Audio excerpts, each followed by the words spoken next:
Perfect. Well, thanks very much for joining us. I'm here with Timothy. We're actually in the same room physically. Here you are. Live from Elium headquarters. And the goal today is really have a look at the major evolution in Elium's roadmap. So we'll be looking at the following agenda.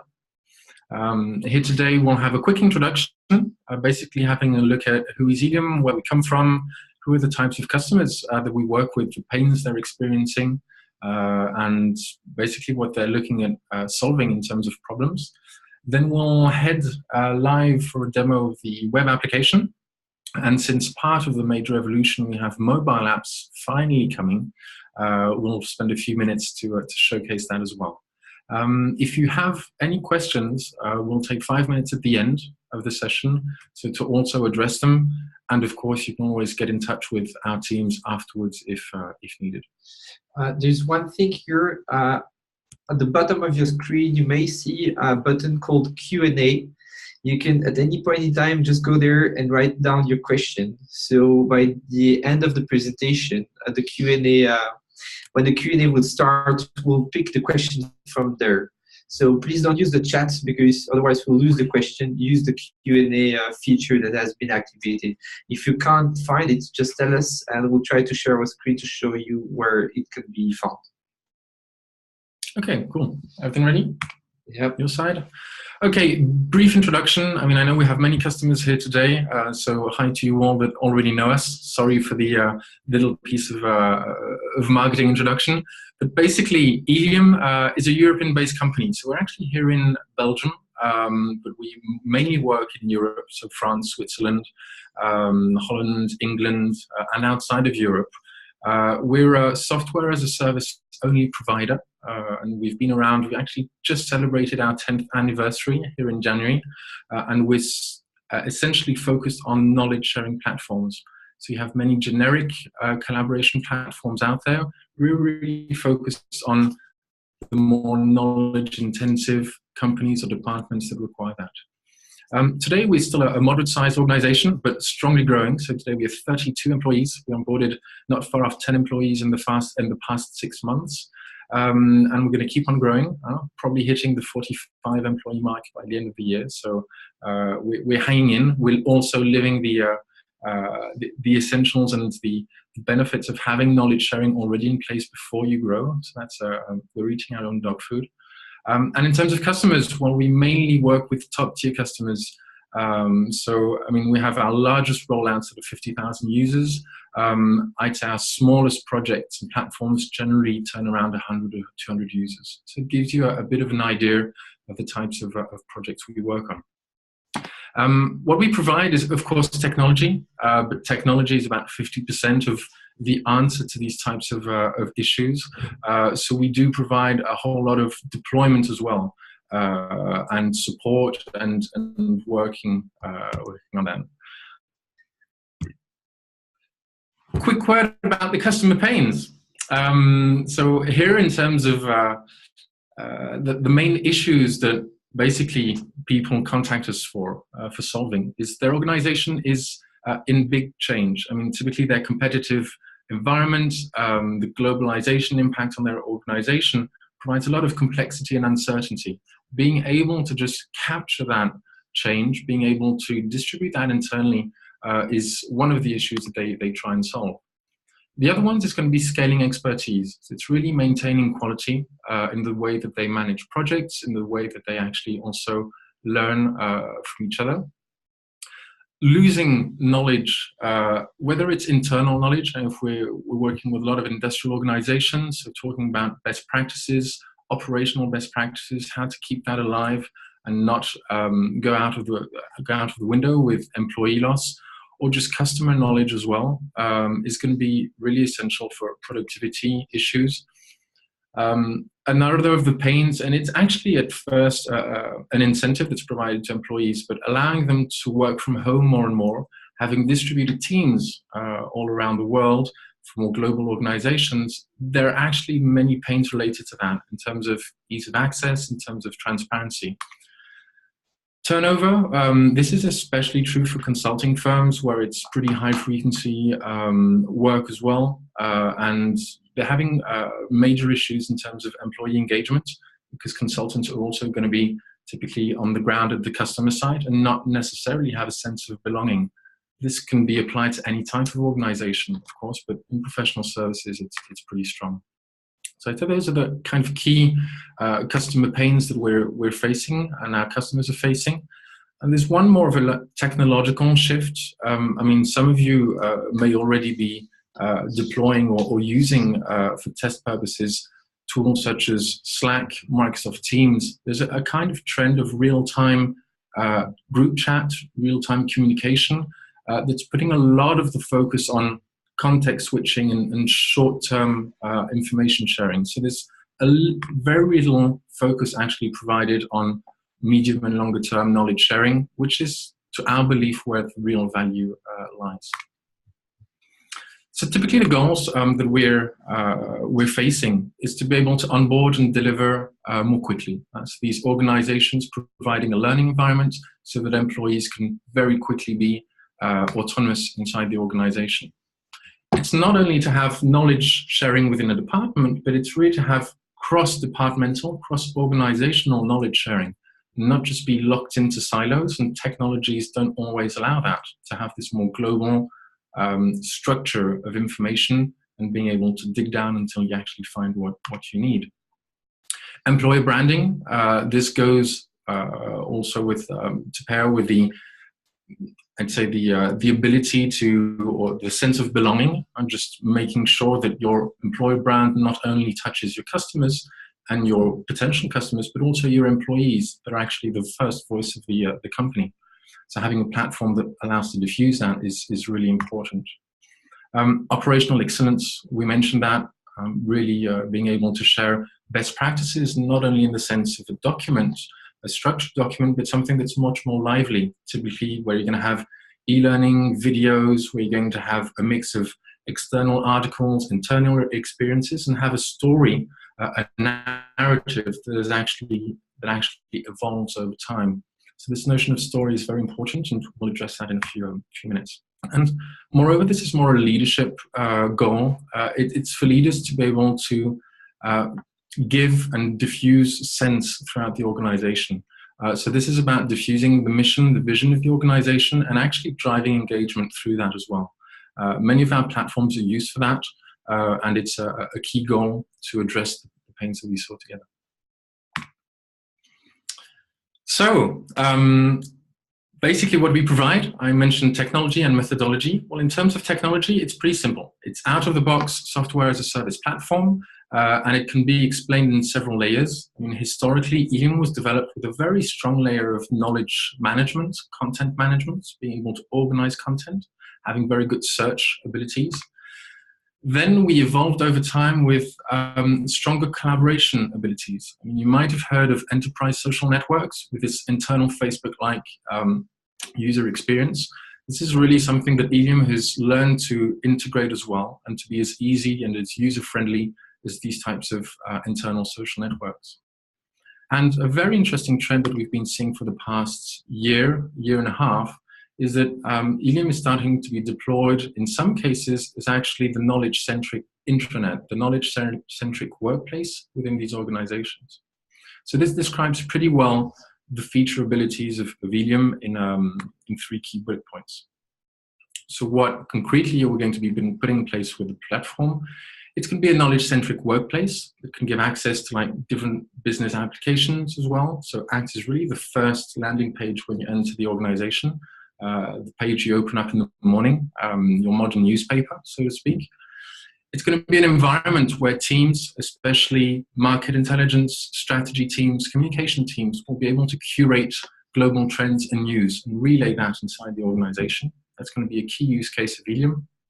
And then you're going to have the sharing and organization of best practices. So this is going to be mainly working with knowledge management teams, operational excellence teams, and allowing them to generally re-import documents that they have in older or more traditional legacy systems, such as Lotus Notes, Documentum, and shared drives, that would otherwise just get locked inside those document management systems, and give them more visibility through Elium. Then finally, it's going to be closer to the, again, collaboration and being able to create a networking effect inside the organization, allowing people to find their peers, to be able to interact with them, locate expertise, and this is going to be the fourth main pillar of Elium. Of course, we live in a world where there are basically today two major worlds inside the organization, so we'll talk about a little bit more about that as well in the demo. But we provide integrations both for the Microsoft and Google suites. This is something that we're working on even more in 2018. So we have existing integrations, but definitely it's going to be a strong focus in the next few months. So that's my part for the introduction. Timothy? Yes, okay. Can you hear me well as well? Because we're sharing the same mic to avoid any Larsen effect. So just wanted to make sure that you hear me well. Yes, okay, I see a lot of yes. So let's go then. With this new version, I don't know how many of you have already seen the previous version. So I will assume that you may have already experienced and have received already some insight regarding the previous version. So I will do a comparison between the two. So our first focus was to try to refresh the interface. And so we really worked on both user interface and user experience. I will come on that point a bit later. We tried as well to unify the content creation and simplify it, because in the previous version we had different content format that we wanted to unify. So we basically, in the previous version, we had the tiles and collection that were the two main containers. We tried to take the best from both worlds, and we created what we call the story. We improve also the visibility, make sure that everyone has a clear understanding about what they see and who can see the content they create, and facilitate also the possibility to reshare the content from a space to another.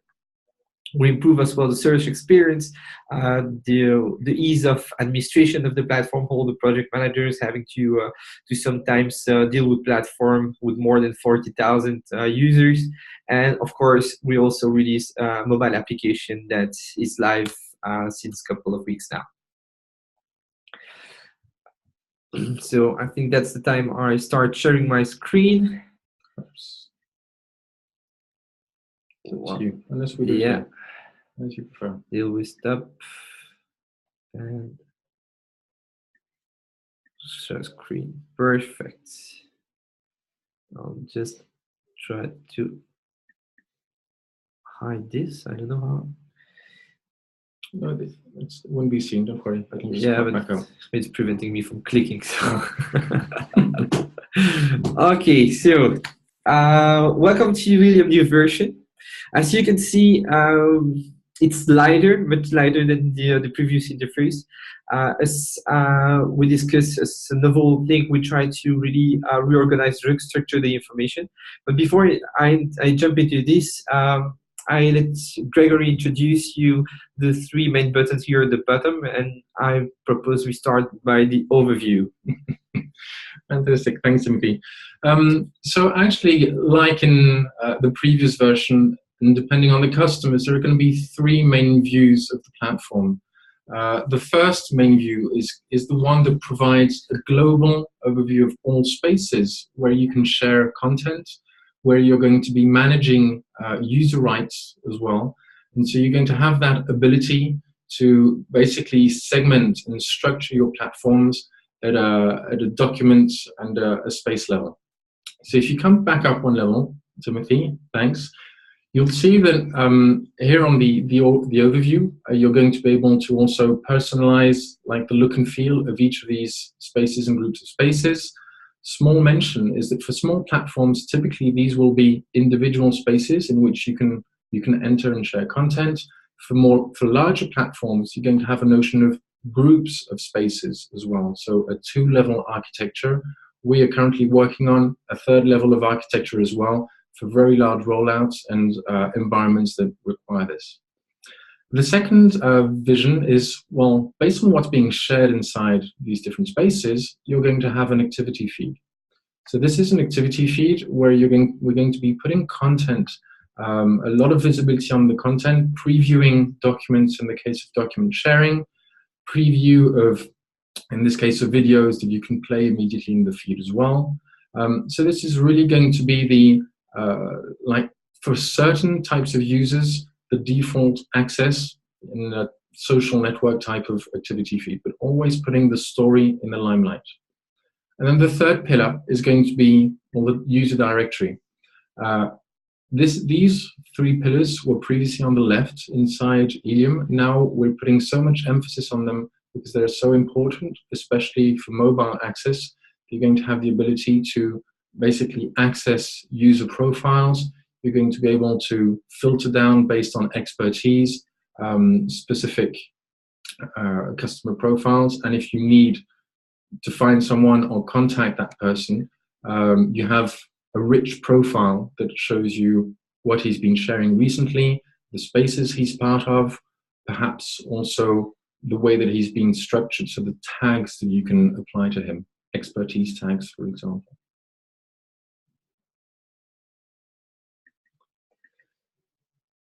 Okay, so in a nutshell, on the feed structure, as Gregory said, we try to highlight really and try to focus on the content. So that's really that was one of our main point of attention. So our goal was to enlarge a card, so really what we were showing about a story, to make sure that when you scroll the feed, you can directly identify what it's talking about, what are the file, what is the main elements of the content someone is sharing. You can also easily see the comments that have been left. You can reply and do all such an action you would expect from such a platform. On the left side, we put here all the menu from the platform that you can easily hide if you don't want to see it, which allows you to navigate throughout the platform, see the different spaces you are a member of, and immediately have access to the different section of the platform. But I propose we directly jump into the content creation eventually.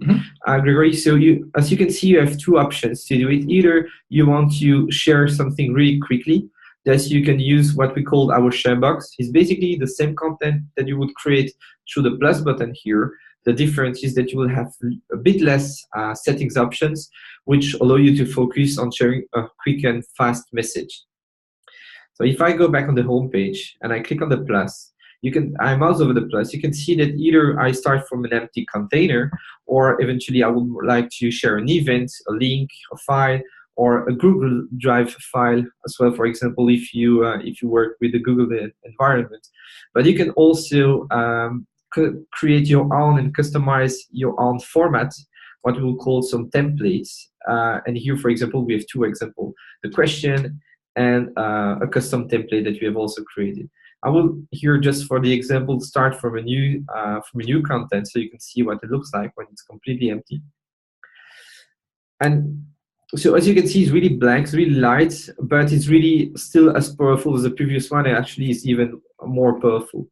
Of course, as soon as I type something, I will have formatting options on the text, but I can also easily add what we call blocks. So I can easily share a link from the web. So if I take, for example, a YouTube video that I like, that's always a surprise. We'll take the first one we can see. That's a risky thing. Did you test that? Yeah, no, absolutely not. That's the live thing. That's the fun part of the thing. So I'll take just the first video I find, and I will share it here. Up. And here that you'll directly see that the video will be added. I can, of course, easily add another content already created on the platform. Do you have an example of a file that you had created recently? Type story. You probably have a story. I'll type story. Up, example of a story template. Great. And here we have. Of course, I will stop here. I will not add more here, but as you can see, you have a really light and clean editor, and you will have two options. You can also highlight something. So if you consider that there is one element that's really important for you, and you want to make sure that the user will focus on this content, so the thing that will show, that should be shown on the feed, the thing that should be shown by email if you send it, or in the search. Then you would add eventually a file here. Do I have to go through this process, Timoté, if I just have a document, or can I share that straight inside my field? So how does that work?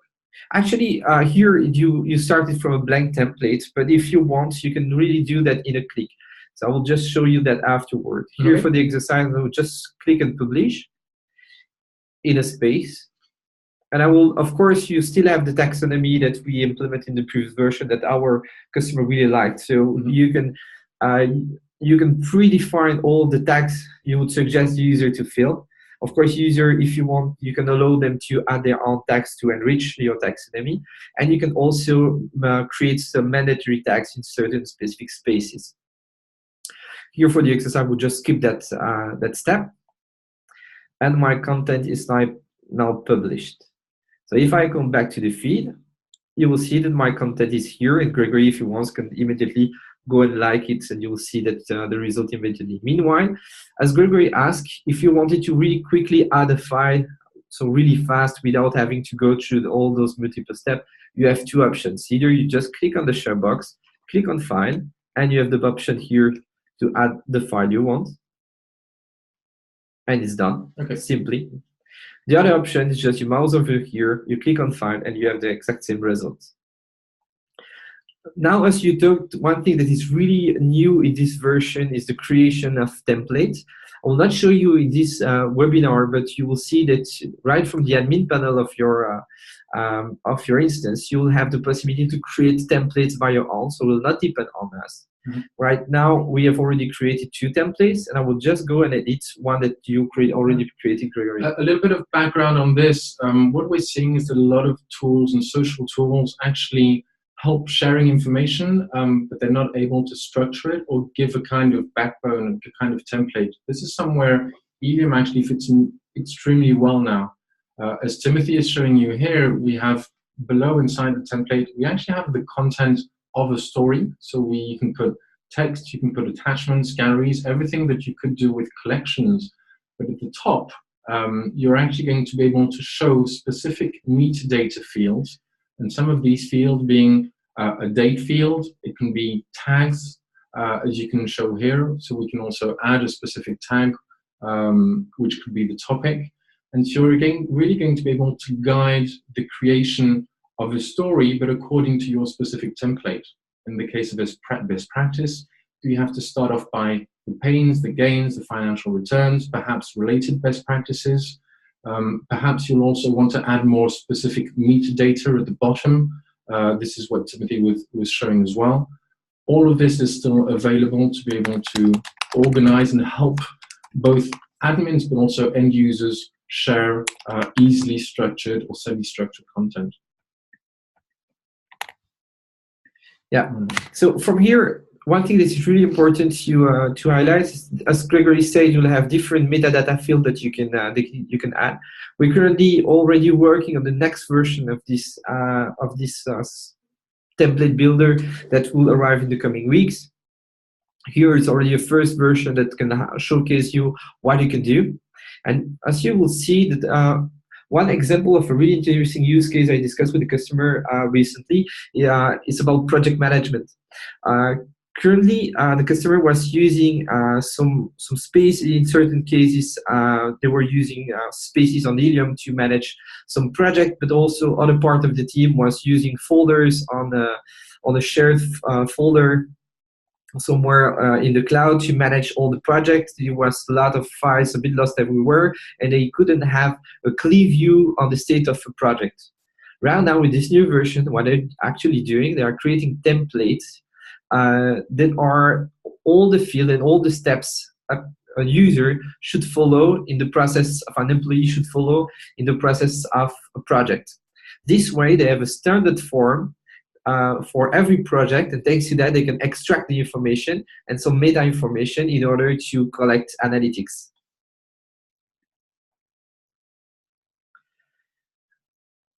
So here is the result. So as you can see, I have all the metadata here that are now uneditable. We have all the description of the form, and as you can see here, you have the table of content that allow you to navigate through through the template that has been created.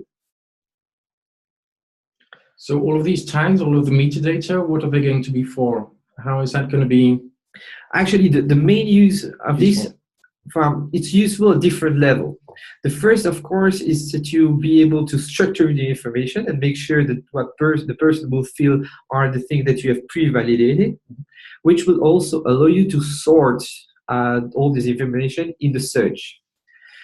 So for example, here, if I go back to, if I click on the search, I will be able here to filter and select the custom template. And here I will get the results. And from there, I'll be able to use certain tags, which will allow me to filter and narrow down the information to find the exact, let's say, form that I wanted to find. So in your example of a list of projects, if I have 100 or 500 projects, I would have a different content item inside my search. And on the right, I'd be able to filter down by sector, by department working on the project, and that kind of application. Okay. And here also, if I clean up the search, what you can see from the one who did already have a look at the previous version, the main thing we added are here the different sections where you can now filter per image, video, link, or files. So instead of having one-size-fits-all search, we understood that certain of our customers are really looking to find some images or videos that have been shared in certain contexts, which is now possible. Of course, this is only narrowed down to the highlighted content. If you remember that specific section in the stories I showed you previously, and the result is the following. If I click here, I can directly see the videos that I'm looking for. And if, for example, I type Elium in this field, of course, I will only see the video that matches my query. So I believe this view is something you're still working on the product level. It's not the final view yet. No, you're right. Okay. Currently, we are working on the second phase of this search engine. The principle will remain the same, but we are currently restructuring the filters in order to facilitate the navigation and let's say the clarity of what it looks like. So mainly this section will be simplified, and this one will be simplified as well. Okay, so it's more about fine-tuning, and indeed I saw a few mock-ups, and it's going to be looking very, very slick. So, okay, great. Thank you.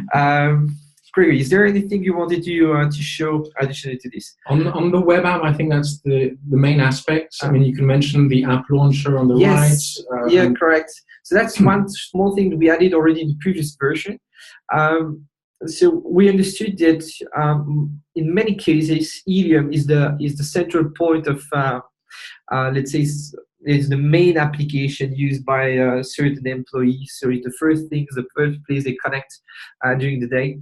Thus, it would be good also for them to be able to navigate throughout the different apps they're using from Elium. That's why we developed that app launcher that only allows administrator based on certain profiles to activate and define a couple of links to allow user to quickly go through to an app or another. Mm-hmm. Of course, we still have our chat. You can still bookmark your content, and you can also get access to your notification easily. Cool.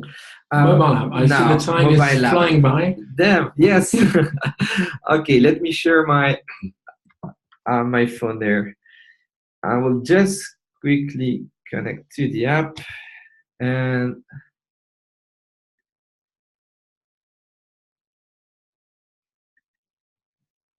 Voila. Great, and it's working.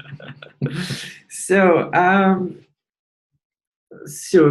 mainly the mobile app is kind of a replication, but with a certain level of simplification from what you can see and experience in the desktop app. And we also try to simplify flows or facilitate key actions that you found that usually the user would do on the mobile.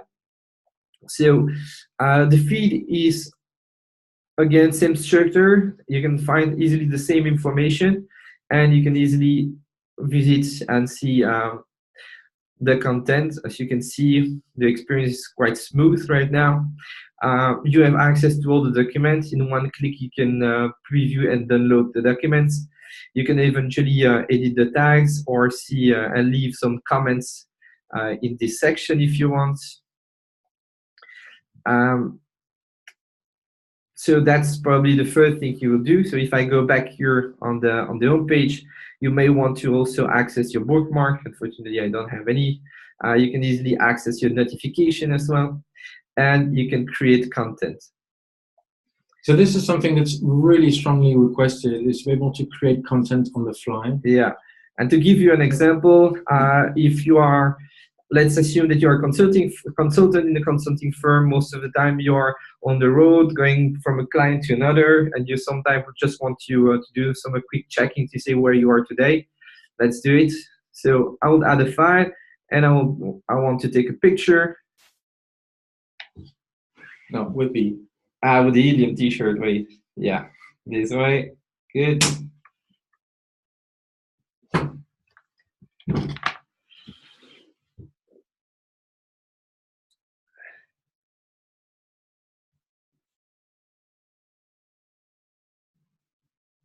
And so incorporate news sounds like a really good idea. And voila, that's published. So as you can see, the experience is quite smooth and really easy. So our goal was really to facilitate the content creation on the go. And so that's also already a good example of what you can do. Of course, you can do much more complex things. As you probably seen when I was creating a content, you can easily add files that are saved on your phone. You can access your Google Drive or your Dropbox account, select a file from there, and directly upload it into Elium. Gregory, is there anything else you wanted to share? Yeah, of course. I'm adding actually myself one. One thing that you don't see in this version is that we are currently working on the directory. So the directory will arrive on the mobile application. It will be next to the search on top of the screen, which will allow all your employees to just in one click access all your directories. So they won't have anymore to search in a spreadsheet somewhere to find the email, the phone number of someone who asks, and give 3 phone calls to find and get in touch with someone in another department or in another country. This will be done thanks to one click and search on Elium. I guess that live video chat with employees is for 2019 roadmap. I would use my joker that one. Yes, most probably. And you can, of course, access to the chat because it's good to find your peers on the mobile app, but you will certainly want to get in touch with them. So that's easily done in one click. You can click sure, search, select Gregory. I don't know. Do you have an account on this actually? No, I don't. Okay, I think Bhavna has one. So I can really easily type Bhavna and start talking to her. And that. Something for our Market Watch teams that use a lot, and I already use it a lot with the application, is being able to share directly from Safari. And so whether you're on Chrome or else, and Timoté is going to show you, you can immediately... it's only on Safari, right? I don't know where you installed it. I don't remember. Okay. So basically you can share directly inside Elium from the button. So okay, here you have the share, and here you can see that you have Elium here. Exactly. So you can click here. I can select a space. Immediately capture that. And shared, so it gets all the information and it will share it on Elium. So if I go back now to Elium, or that's the moment where I lost the connection. That's the demo effect. Everything was going to start this one. That's the demo effect. I don't know why I lost the connection with the app. It's available here on the web app. Yeah, maybe you want to share your screen so to prove that you're not saying. Well, I suggest we just in terms of timekeeper, because we're already over the limit. Yeah. Even if I see a lot of participants still here with us, so we haven't done too bad job. Thanks, Timoté. Well done. We have a few questions and answers to provide. Yes. Where you can find the mobile app? That's a good question. So I will answer this. Actually, it's currently only available for iPhone. So you just go to the Apple Store, and you search for Elium minus knowledge sharing, and you should find it. Otherwise, if you have an account on Sphere, you should see in the recent post that we shared the link as well to download it. Otherwise, just send us an email and we'll share you the link to download it. It will also come on Android phone, and this will arrive in the next in the coming weeks. We're just waiting to solve a few bugs and make sure the experience is smooth before releasing it. Is there access control? Yes, of course, Maria. It's quite simple. At the moment where you share content, you define the space. And of course, depending on the space where you share the content, it will define who can see and who can access the content you share. And you can also keep it private for yourself if you want. There's a question from Emma. So working from an NGO present in many countries, some bases have very poor internet connections, if not any. Is Elium adapted to this offline version, for instance? Well, today we have the native applications that are available, even if there isn't any offline synchronization. We do have an iPad for that. But however, we do have many NGOs today working with Elium. So the technology itself is optimized for low bandwidth usage. But of course, if you have to start sharing documents of several tens of megabytes, 100 megabytes, it might start being an issue. But in that case, this is also part of the benefits of using such a platform, is that you can share a link towards a document and they can access it when they do have bandwidth. So we'll be happy to put you in touch with other NGOs or associations that work typically in Africa or in these types of destinations. Also see here a good question regarding the search function. Is it only for text, or if it does work as well for words in documents? Yes, of course. We didn't show the full text search, but in the bar at the top, where you can type whatever you want, and we'll search in both the content story, but we'll also search in all the files as long as they are readable. Another question from Caroline. So when we'll switch to the new version, will our previous content be transformed into stories automatically, or will it remain as it was? So typically we use starter collections. Well, I'm afraid once we upgrade, you actually lose everything, Caroline. So this is a...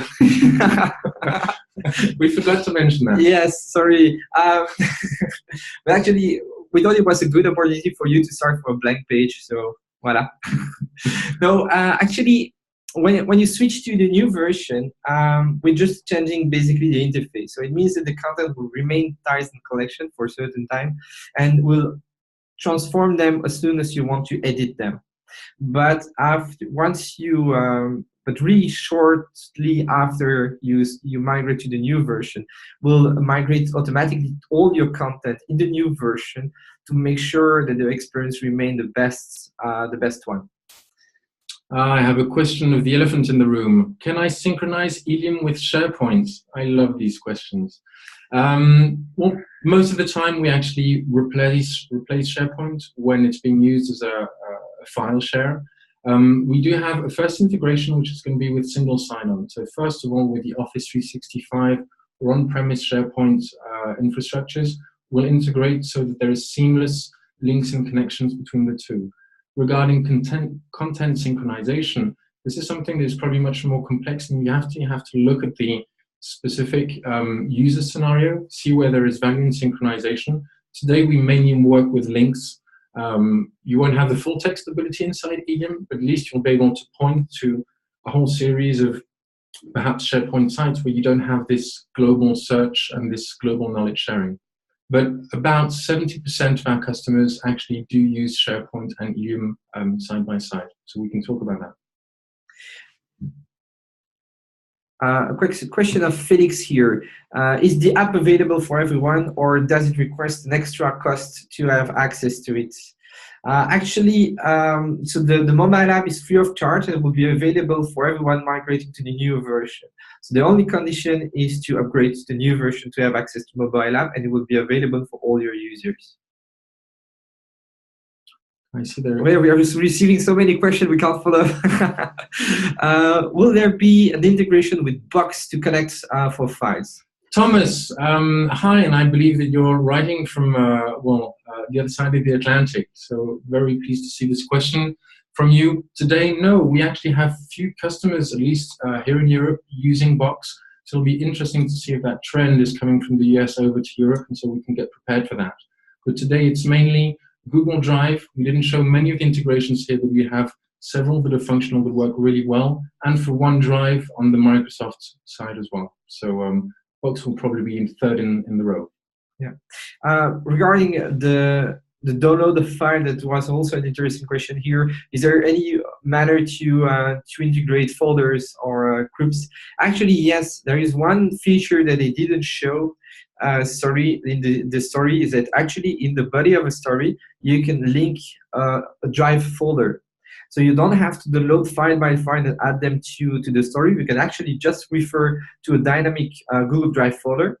This way, it's always synchronized. So your user, when they connect and they visit the story, they can have an updated version of all the file that you are referring there. Okay. Plop, plop, plop, plop, plop. Okay, I thought here. Okay, in the current version, we could create pages or collection. What about the new version, only collection? Actually, known, because in the previous version you had pages and collections. In the new version you have stories. The story is actually a combination between the pages and the collections. So with this new format you can do both, and you can switch from one to the other. So that's the main difference, because if you remember in the previous version, when you create a page you could not shift to a collection, and if you were creating a collection you could not shift to a page. Right now, actually, you can start from a page, so have an highlight with the link, and then eventually realize that that file does not represent what you want to express anymore, and move it to the body, and then you create actually a collection. That's really up to you, but then you can switch now easily from one format to another. Perhaps we can take a last question. There's one question regarding email and distribution. So we have a platform, but we really would like to use also like the equivalent of a MailChimp. What we didn't show today is something that is already available in the V3 and we're finalizing it in the V4, is the newsletter distribution abilities inside Elium. So yes, it integrates with, and it's completely compatible with all of the usual Outlook or Gmail emailing clients. And so this is really for pushing information from the platform, both in a manual way and in an automatic way. So if you're on LinkedIn, for example, you'll be receiving daily or weekly digests. You have exactly the same principle within Elium. So just to make sure that users are engaged and you don't have to manually send out emails on top of managing the platform. Yeah, and in addition, actually, we are working on a new feature, new module that we will call mass communication. That's something that will come later in 2018, which will address specifically all the needs to send out throughout the platform some emails and some notifications to the user with some customization, kind of the MailChimp feature like. And this is something that will come in 2018. Okay. Super. Shall we? So if there are still quite a few questions here, what we suggest is that we have your names, and so we'll come after you after the webinar, and we'll follow up if you have any other questions. So we'll slowly give it a close. There was a specific invitation that we wanted to share with you. So this is regarding May 17th in Paris. We're organizing our annual conference, which is called the Knowledge Tour, on the theme of future of work. So you'll soon be receiving an invitation with the detailed program of the various people who are going to be both attending and talking. It's going to be a very, very interesting meetup. We're expecting between 300 to 400 people this year. So do save the date in your agenda. Timothy, is it good for you? Yeah, great. Okay, super. That's great. Thanks a lot for your time, and all the participants. Thanks also for all the good questions. It was really great to have this first webinar with you. So as Gregory said, we'll revert to you individually for all the questions that we couldn't address. Don't hesitate to get in touch with Gregory or anyone else in the team, and we'll be happy to answer individually all your requests. Take care. See you. Thank you. Bye. Bye-bye.